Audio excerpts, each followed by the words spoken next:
బ్రహ్మముహూర్త సమయంలో నేను పూజ చేసుకున్న విధానాన్ని షేర్ చేస్తున్నాను. తప్పకుండా మీకు నచ్చుతుందని కోరుకుంటున్నాను.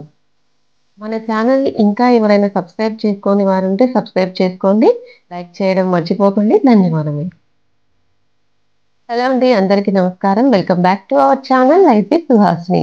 అందరూ ఎలా ఉన్నారండి? బాగున్నారు కదా! నేనైతే బాగున్నాను. మీరందరూ బాగుండాలని మనస్ఫూర్తిగా కోరుకుంటున్నాను.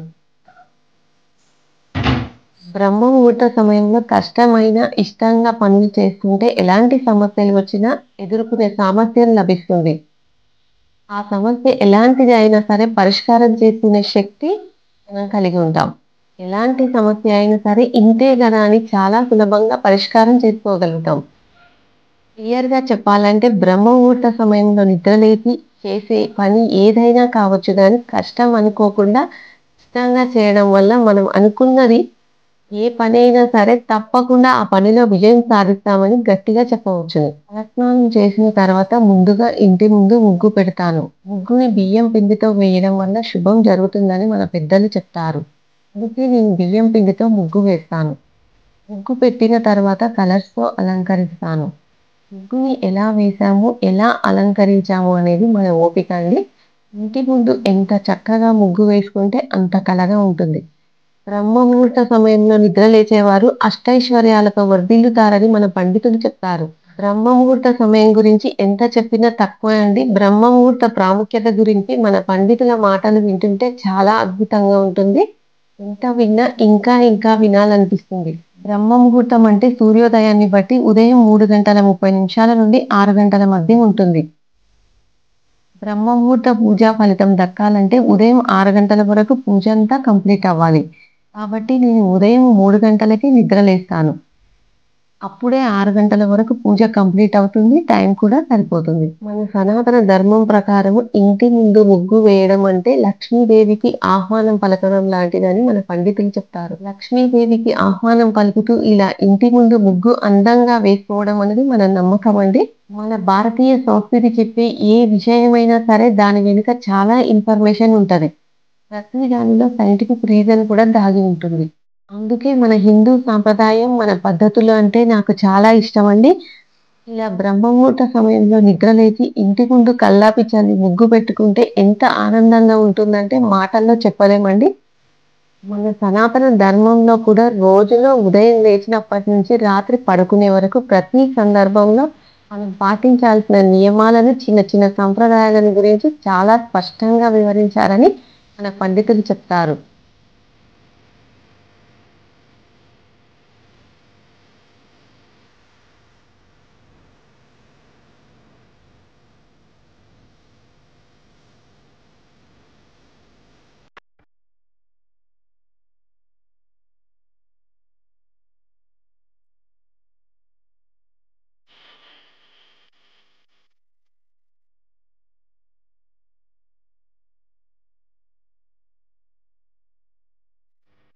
ముగ్గు వేయడం కంప్లీట్ అయిన తర్వాత గడపకి పసుపు రాసి అలంకరిస్తాను.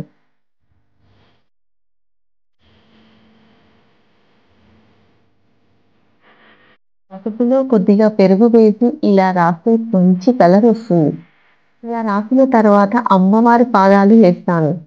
గణపతి ఇంకా అమ్మవారి పాదాలకు బొట్లు పెట్టాను. పువ్వులతో అలంకరిస్తాను. ఇలా ప్రతి శుక్రవారం చేస్తాను. ఇలా అమ్మవారి పాదాలు రోజు కూడా వేసుకోవచ్చని మన పండితులు చెప్తారు. ఒక గడప ముందు దీపాలు వెలిగిస్తాను.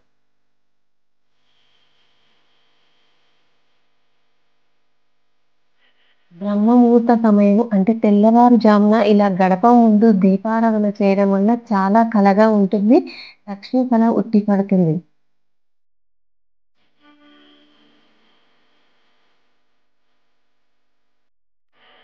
నేనైతే పూజ చేస్తున్న ప్రతిసారి ఇలా గడప ముందు అమ్మవారి పాదాలు వేస్తాను.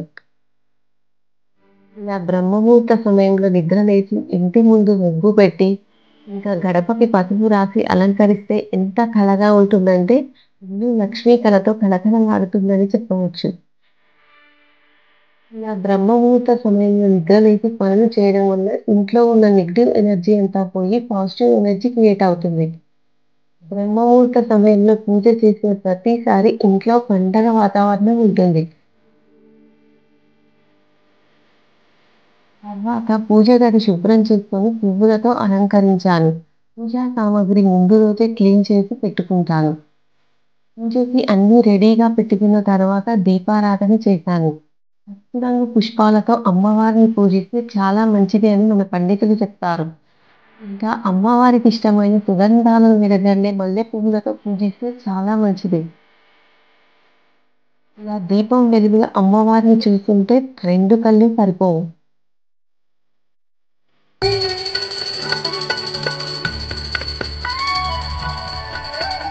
దీపకాంతిలో భగవంతుని దర్శించడం అంటే గురువు ద్వారా దైవాన్ని తెలుసుకోవడం వంటిదని మన పెద్దలు చెప్తారు. దీపకాంతిలో భగవంతుడిని చూస్తుంటే మనసుకి కలిగే ఆనందాన్ని మాటల్లో చెప్పలేని అంత అద్భుతంగా ఉంటుంది. దీపకాంతిలో చేసే దైవ దర్శనం గురువుకు ఇచ్చే గౌరవంగా భావించాలి. అందుకే దీపానికి సనాతన ధర్మంలో అత్యంత ప్రాధాన్యత ఉంది అని మన పండితులు చెప్తారు.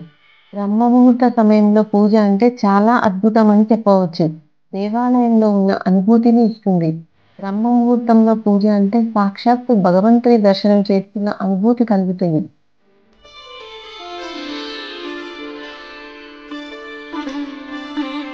తర్వాత గ్యాస్ స్టవ్‌ని శుభ్రంగా కడిగిన తర్వాత పసుపు, కుంకుమలతో అలంకరించాను. అగ్నిదేవుని అంటే గ్యాస్ స్టవ్‌ని ఇలా రోజు పసుపు, కుంకుమలతో అలంకరించిన తర్వాత వంట చేయాలి అని మన పెద్దలు చెప్తారు.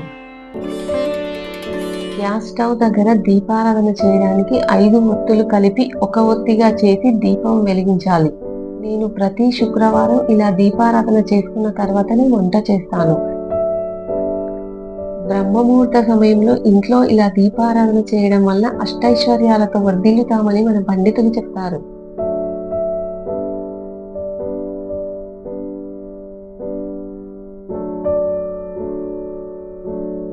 పూజంతా కంప్లీట్ అయిన తర్వాత ఇల్లంతా సాంబ్రాణి వేస్తాను.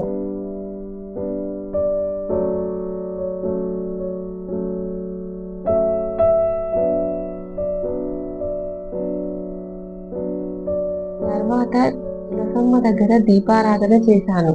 బ్రహ్మ ముహూర్తంలో ప్రశాంత వాతావరణం ఉంటుంది. అలాంటి ప్రశాంత వాతావరణంలో దీపారాధన చేయడం వల్ల మనసుకి కూడా ప్రశాంతంగా ఉంటుంది. ఇలా ఇంట్లో రాగి చెంబు పెట్టుకోవడం వల్ల లక్ష్మీదేవి మన ఇంట్లో స్థిరంగా ఉండటమే కాకుండా మన ఇంట్లో ఉన్న నెగటివ్ ఎనర్జీ అంతా పోయి పాజిటివ్ ఎనర్జీ క్రియేట్ అవుతుంది. రాగి చెంబుని సింహద్వారానికి ఎదురుగా లేదా ఈశాన్యంలో పెట్టుకుంటే చాలా మంచిది అని మన పండితులు చెప్తారు. రాగి చెంబులో సుగంధ ద్రవ్యాలు వేస్తాము కాబట్టి ఇల్లంతా సువాసనలతో వెదజల్లుతుంది. ఇల్లంతా సుగంధ ద్రవ్యాల సువాసనలతో నిండి ఉంటుంది కాబట్టి లక్ష్మీదేవి ఇంట్లో ఆనందంగా స్థిర నివాసం చేసుకుంటుందని చెప్పవచ్చు. చూసారు కదండి, బ్రహ్మముహూర్త సమయంలో నేను పూజ చేసుకున్న విధానాన్ని తప్పకుండా మీకు నచ్చుతుందని కోరుకుంటున్నాను. మీరు కూడా బ్రహ్మముహూర్త సమయంలో పూజ చేయాలని మనస్ఫూర్తిగా కోరుకుంటూ అందరూ ఆయుర ఆరోగ్య ఐశ్వర్య సుఖ సంతోషాలతో వర్ధిల్లాలని ఆ పరమేశ్వరుని మనస్ఫూర్తిగా కోరుకుంటున్నాను. ఈ వీడియో మీకు తప్పకుండా యూజ్ అవుతుందని కోరుకుంటూ please subscribe, like and share. ధన్యవాదములు.